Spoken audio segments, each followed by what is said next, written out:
Wah, tukul. Satu, dua, tukul. Juluan, belik-belik tuanan. Nu bojejet batun. Tuanan. Juluan. Nah, terus. Nih, kanak-kanak bojejet. Terus, nun. Nane, arah. Nah, wah. Bismillahirrahmanirrahim. Assalamualaikum warahmatullahi wabarakatuh. Ikhwatal iman. Materi kita pada kali ini adalah al-mubtada dan al-khabar. Mubtada adalah isim marfu terletak di awal kalimat.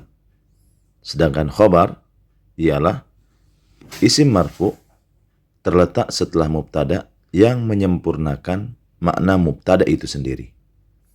Jadi kalau kita simpulkan bahwa secara gamblang kita bisa katakan mubtada adalah isim yang terletak di awal kalimat. Sedangkan khabar mubtada adalah yang terletak setelah mubtada. Jadi mubtada dan khabar ini adalah satu kesatuan atau satu paket. Di mana ada mubtada, selalu ada khabar. Di mana ada khabar, selalu ada mubtada. Dari pengertian ini, kemudian lahirlah beberapa rumusan. Rumusan pertama dari mubtada ini, apabila kita temukan nanti isim ma'rifah bertemu dengan nakirah, maka isim ma'rifah tersebut bisa diidentifikasi sebagai mubtada dan isim nakirahnya bisa diidentifikasi sebagai khabar mubtada. Mubtada isim di awal kalimat, khabar mubtada setelah mubtada. Contoh, al-hajju ashhurun ma'lumat. Kata-kata al-hajju ini ma'rifah. Ashhurun ini nakirah. Maka karena al-hajju ini letaknya di awal kalimat, maka kita bisa identifikasi dia sebagai mubtada. Sedangkan ashhurun ini terletak setelah mubtada, maka kita bisa katakan bahwa ashhurun ini adalah khabar mubtada. Ini mubtada, ini khabar mubtada'nya. Kemudian rumus berikutnya, apabila kita menemukan kalimat dengan bentuk isim ma'rifah bertemu dengan idhafah. Seperti Muhammadun ma'rifah, Rasulullah idhafah. Muhammadun mubtada, Rasulullah khabar mubtada. Muhammadun marfu', Rasulullah marfu'. Ini mubtada dan ini khabar mubtada.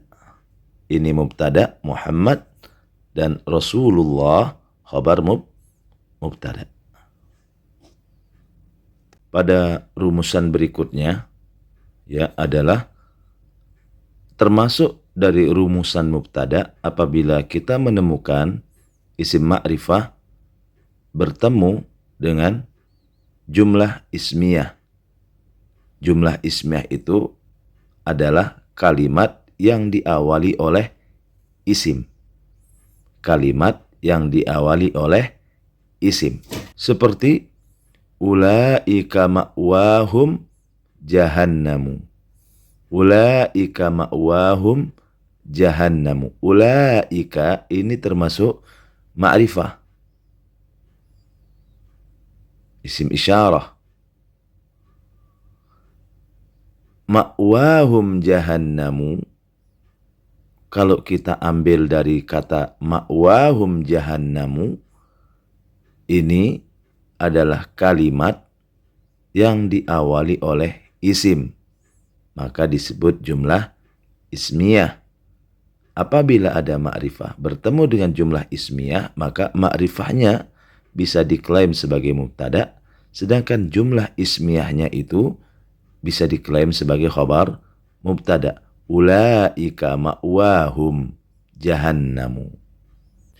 Kemudian Berikutnya, apabila ada isim ma'rifah bertemu dengan jumlah fi'liyah, kalimat yang diawali oleh fi'il, maka susunan ini bisa diklaim sebagai ini mubtada, ini khabar mubtada.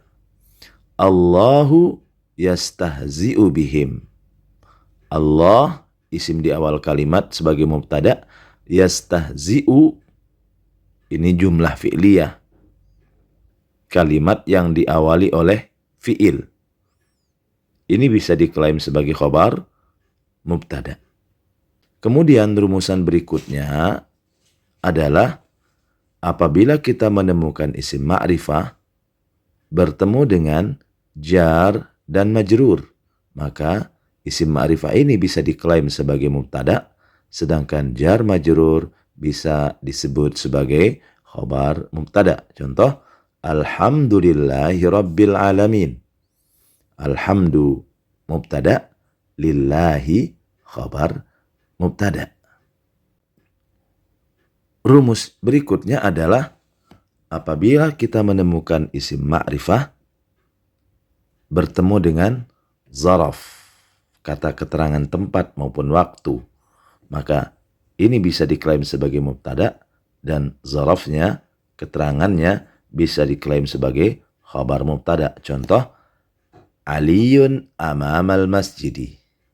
Aliyun mubtada, amamal masjidi karena dia kata keterangan tempat, maka bisa diklaim sebagai khabar mubtada.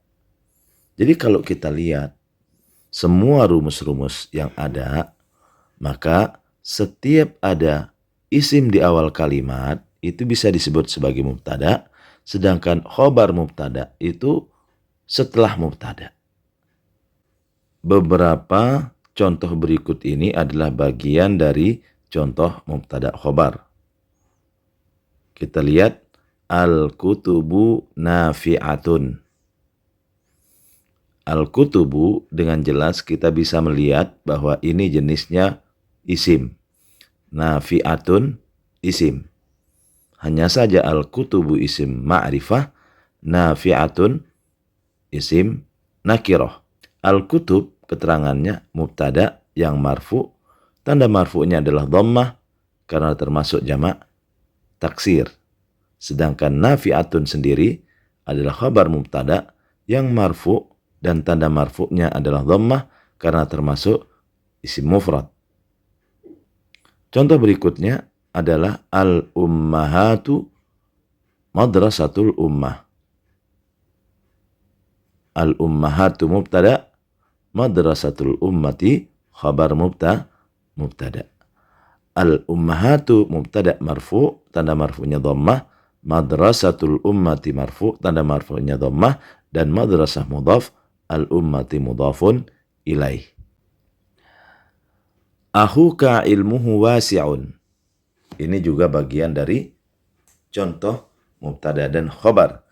Akhuka ini ma'rifah, ilmuhu wasi'un ini adalah jumlah ismiyah karena diawali oleh isim, ilmuhu wasi'un.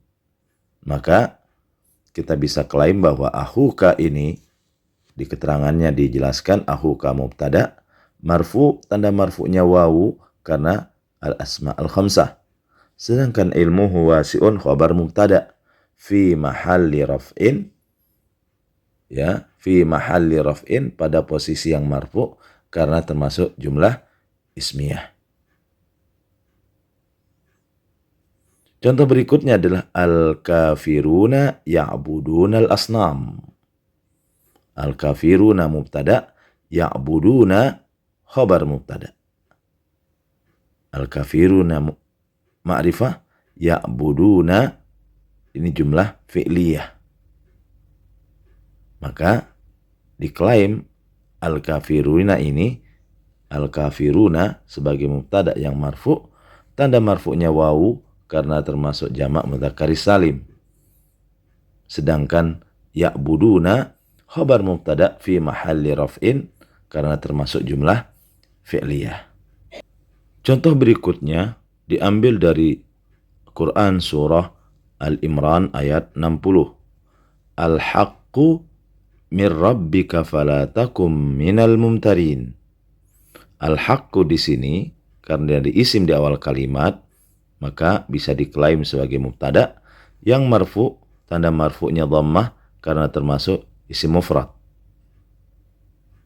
Kemudian min rabbika ini jar majrur, di mana dalam rumusan tadi kita menemukan bahwa apabila ada ma'rifah bertemu dengan jar majrur, maka ma'rifah ini bisa diklaim sebagai mubtada dan jar majrurnya ini bisa diklaim sebagai khabar mubtada. Al-haqqu mubtada, min rabbika khabar al-mubtada. Kemudian berikutnya Aisyatu amamal madrasah. Aisyatu mubtada, amamal madrasah khabar mubtada. Baiklah, kita lanjutkan pembahasan kita pada jenis-jenis mubtada khabar. Jenis mubtada khabar ada yang mu'rab, ada yang mabni. Yang mu'rab berarti mubtada'nya ya adalah isim yang berubah-ubah cara baca sakal akhirnya. Ad-darsu sahlun. Ad-darsu mubtada, sahlun khabar mubtada. Ad-darsu ini mubtada dari jenis isim mu'rab. Sahlun khabar mubtada. Ma'rifah bertemu dengan nakirah. Kemudian contoh dari mubtada yang mabni adalah huwa ustadun. Huwa ini termasuk dhamir. Ya, huwa itu isim dhamir dan dhamir termasuk isim yang mabni. Maka huwa di sini bisa diklaim sebagai mubtada karena dia isim di awal kalimat dan ustadun khabar mubtada karena terletak setelah mubtada. Jenis khabar. Tadi kita sudah bahas tentang jenis mubtada, di mana jenis mubtada ada dua, yaitu mubtada yang mabni dan mubtada yang mu'rab. Pada jenis khabar ini, khabar mubtada dibagi menjadi tiga. Ada yang mufrad, bisa berupa isim mu'rab dan isim mabni. Contoh, at-taubatu nadamatun. At-taubatu mubtada, nadamatun khabar mubtada. Contoh atau jenis kedua adalah khabar dengan jenis jumlah.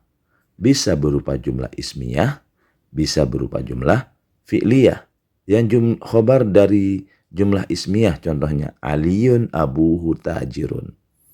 Perhatikan kata-kata abuhu tajirun ini adalah khabar mubtada, abuhu tajirun khabar mubtada, di mana khabar mubtada ini diawali oleh isim abuhu. Maka abuhu tajirun ini bisa dikatakan sebagai jumlah ismiyah yang posisinya sebagai khabar dari Ali. Ali mubtada, abuhu tajirun khabar mubtada. Kemudian ada juga khabar berupa jumlah fi'liyah. Jumlah yang kalimat yang diawali oleh fi'il. Perhatikan contoh Aliyun yadhabu ilal matjar. Aliyun mubtada, yadhabu ini adalah fi'il yang mengawali kalimat ini.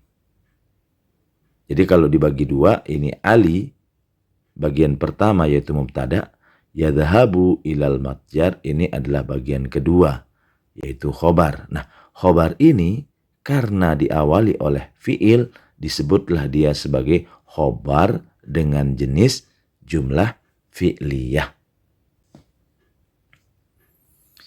Pembagian ketiga dari jenis khobar adalah syibuhul jumlah.